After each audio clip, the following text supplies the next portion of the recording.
Inspector Rajveer हैरानगी और गुस्से से भरी आवाज में बोलता है, क्या? फॉरेंसिक वाले बोलते हैं, जी सर, ये सच है कि उसकी मौत होने के तकरीबन 1 घंटे बाद लाश का गला काटा गया है। इंस्पेक्टर राजवीर धीमी आवाज में खुद में ही बुदबुदाते हुए बोलता है, इसका मतलब खूनी 1 घंटे तक यही था मर्डर करने के बाद भी। लेकिन क्यों? क्या उसका मकसद हो सकता है? कांस्टेबल आरती इंस्पेक्टर राजवीर के पास आकर बोलती है, सर सुना आपने?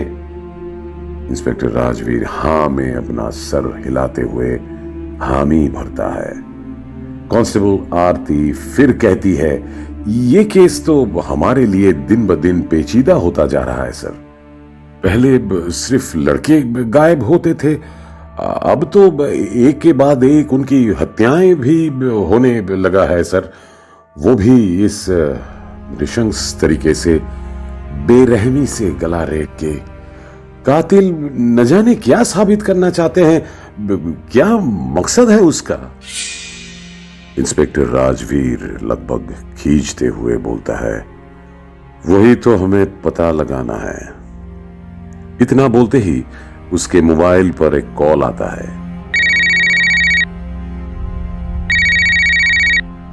इंस्पेक्टर राजवीर कॉल उठा के हेलो बोलता है और कुछ देर में कॉल डिस्कनेक्ट करके वहां से निकलता है अकेले, कांस्टेबल आरती को वहीं रुकने का ऑर्डर देते हुए। तेज गति से जीप सरपट दौड़ी जा रही है, उस घने जंगल के अंधेरों को अपनी हेडलाइट्स की तेज रोशनी से चीरते हुए। जंगली जानवरों और सियारों की तेज आवाजें माहौल में सिहरन सी पैदा कर रही हैं और इंस्पेक्टर राजवीर की नजरें अपने सामने की उबड़ खाबड़ सड़क पर है, लेकिन उसकी ड्राइविंग स्किल्स कमाल की हैं, जिसे ऐसी संकरी सड़क पे भी उसकी जीप की गति में कोई कमी नहीं आ रही। आंखों में थकान, चेहरे पर कुछ कर गुजरने का जज्बा और दिमाग में बहुत टेंशन से 2-4 हो रहा था। वो वजह रही वो इंफॉर्मेशन जो किसी अज्ञात कॉलर ने उसे कुछ देर पहले फोन पे दी थी, और उस इंफॉर्मेशन के अनुसार किसी दूसरे लड़के यानी विशाल का खून होने वाला है 15 मिनट में पहाड़ी के आखिरी छोर पे। बताया गया लोकेशन उस घने जंगल की ठीक विपरीत दिशा में था, जहां पहुंचने के लिए चढ़न और घुमावदार भरी सड़कों से होके जाना पड़ता था, और अतीत में हुए एक के बाद एक एक्सीडेंट्स के कारण इस रास्ते को आम नागरिकों ने आवागमन के लिए इस्तेमाल करना लगभग बंद सा कर दिया था। तो समय सीमा का और रास्ते के खतरों का ख्याल करके इंस्पेक्टर राजवीर ने अपने साथ अपने किसी भी टीम के सदस्य को ले जाना उचित नहीं समझा, और खुद ही जोखिम उठाते हुए वो द्रुत गति से इन सब खतरों से 2-2 हाथ करते हुए बढ़ा जा रहा था उस अनजान मंजिल की तरफ। मन में उठ रही कुछ उलझनों के साथ वो यही सोच रहा था कि कौन हो सकता है जिसने उसे इस तरह इंफॉर्मेशन दी। ये कोई ट्रैप तो नहीं? ये अनजान मददगार खुद ही किलर है या कोई इन्फॉर्मर? क्या है इस केस की गुत्थी? कौन हो सकता है इस सब के पीछे? ऐसे तरह तरह के सवाल उसके दिमाग में चल रहे हैं और उसकी जीप हवा से बात कर रही है। तभी अचानक वो ब्रेक मारता है और आंखों को झपकते हुए देखता है, क्योंकि उसे बिल्कुल ऐसा लगा था मानो कोई लड़की उसकी जीप के सामने आ गई हो। पर अगले ही सेकंड में वहां कोई भी नहीं था। रास्ते के दोनों तरफ सिर्फ वही झाड़ियां, घने पेड़, पत्थर और कुछ कीट पतंगों की आवाजें। वो फिर से गाड़ी स्टार्ट करने वाला होता है कि तभी ऊपर से एक ताजा लाश खून से लथपथ गाड़ी के बोनेट पर आकर गिरता है। इंस्पेक्टर राजवीर एकदम से शॉक्ड हो जाता है और धीरे धीरे गाड़ी से उतर के उस लाश को देखता है जो पेट के बल औंधे मुंह बोनेट पर पड़ी थी। वो उसको पलटता है तो देखता है वो विशाल की ही डेड बॉडी है, जिसका गला उसी निर्ममता से वैश्य अंदाज में रेता गया है जैसा पिछली मर्तबा हुआ था। चौकन्ना होते हुए इंस्पेक्टर राजवीर इधर उधर देख ही रहा होता है कि सहसा उसे लगता है नजदीक की झाड़ियों में कोई हलचल हुई, जैसे कोई झाड़ियों से होकर भागा हो। वो भी तुरंत भागता है उस अजनबी कदम चापों की आवाजों के पीछे और थोड़ा दूर तक अपने सेंसेस का इस्तेमाल करते करते उन कदम चापों और झाड़ियों के हिलने डुलने को फॉलो साइन बनाकर पीछा करते करते इंस्पेक्टर राजवीर थोड़ा दूर निकल आते हैं। और अचानक वो कदम चाप, वो झाड़ियों का हिलना, वो सारी आवाजें एकदम से बंद हो जाती है और विपरीत दिशा से एक आवाज आती है जिसे इंस्पेक्टर राजवीर वापस जीप की तरफ भाग के जाता है। उसको वापस जीप के पास जाते हुए कोई देख रहा था झाड़ियों के पीछे से, जिसने काली शॉल ओढ़ रखी थी। जीप के पास आते आते उस मिट्टी के रास्ते में इंस्पेक्टर राजवीर झुक के कुछ चीजों को बड़े गौर से देखता है अपने हाथ में पकड़ी हुई टॉर्च से। कुछ फुटप्रिंट्स वगैरह को बड़े ध्यान से देखते हैं। अपने मोबाइल से कुछ तस्वीरें क्लिक करता है वो। फिर वो आरती को कॉल लगाता है और जल्दी फॉरेंसिक टीम के साथ सावधानी बरतते हुए वहां आने के लिए बोलता है। फोन कट करने के बाद खुद अपने आप से बड़बड़ाते हुए बोलता है, कुछ तो इसमें ऐसा है जो शायद मैं देख नहीं पा रहा। वो लोकेशन भी यहां से दूर है जहां पर मुझे बुलाया था उस इन्फॉर्मर ने।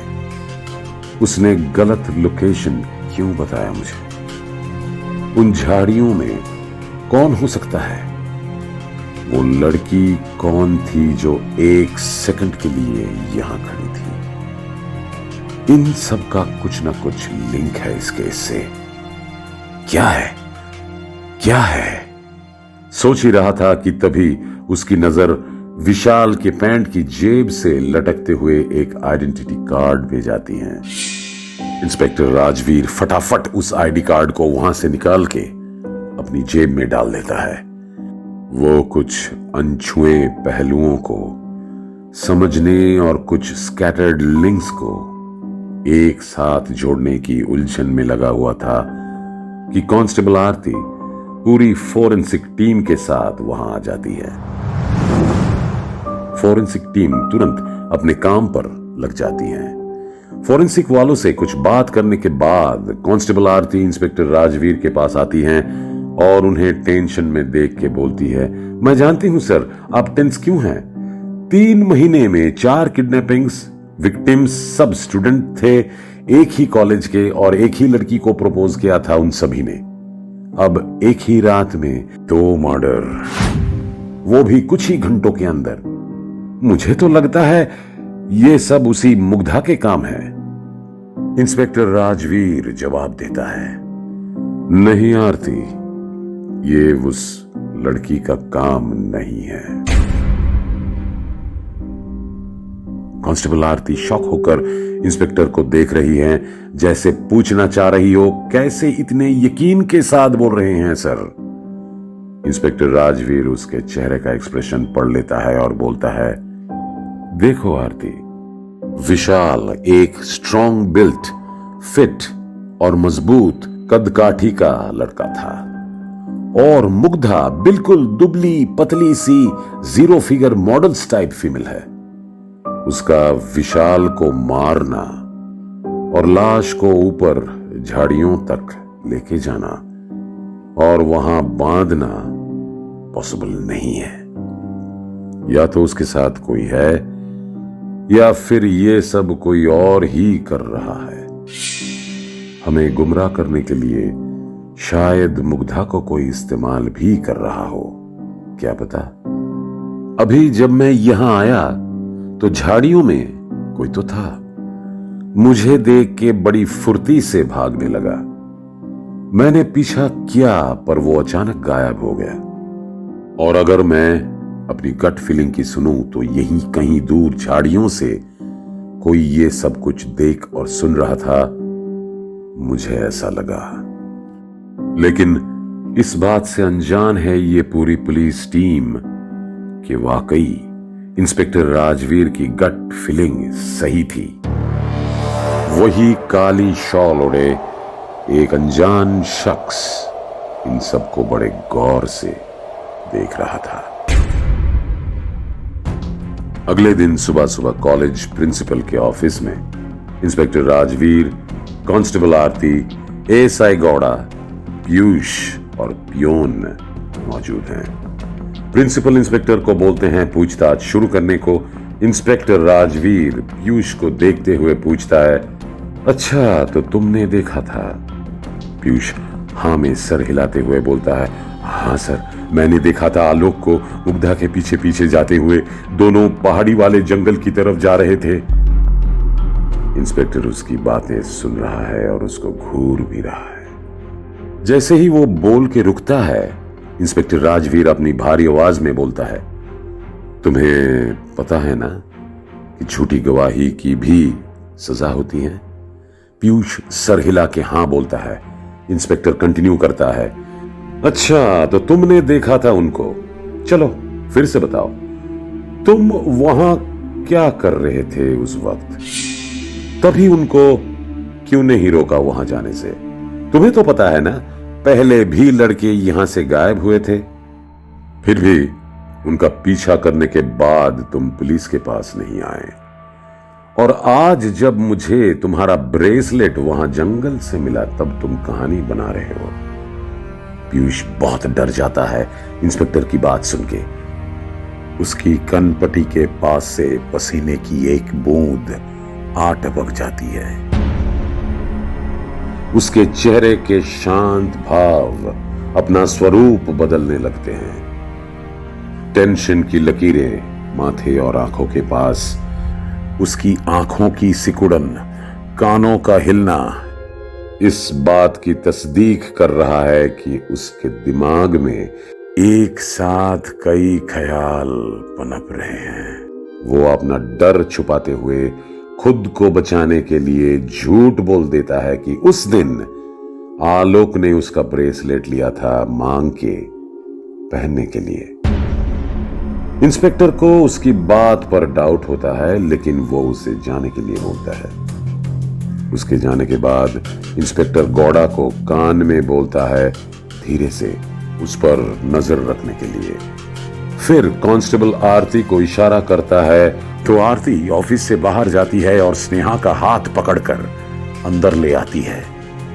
स्नेहा अपना हाथ छुड़ाने की बहुत कोशिश करती है पर छुड़ा नहीं पाती। ऑफिस के अंदर आते ही उसके चेहरे की हवाएं उड़ जाती है। डर से चेहरे का रंग उड़ जाता है। इंस्पेक्टर राजवीर उसको गुस्से से कहता है, क्या सुन रही थी पीछे खड़े होकर? क्या जानती हो इस हादसे के बारे में? कहीं तुम्हारा तो कोई लिंक नहीं है ना? स्नेहा अपने माथे का पसीना पोंछते हुए बोलती है, नहीं नहीं सर, मैं कुछ नहीं जानती। उसकी बात खत्म होने से पहले ही कांस्टेबल आरती उसको एक कशकर थप्पड़ लगा देती है। थप्पड़ जोर से पड़ने की वजह से स्नेहा को बहुत दर्द होता है। वो अपना गाल पकड़ते हुए सर हिला के नजर नीची करके बोलती है, बताती हूं सर, सब बताती हूं।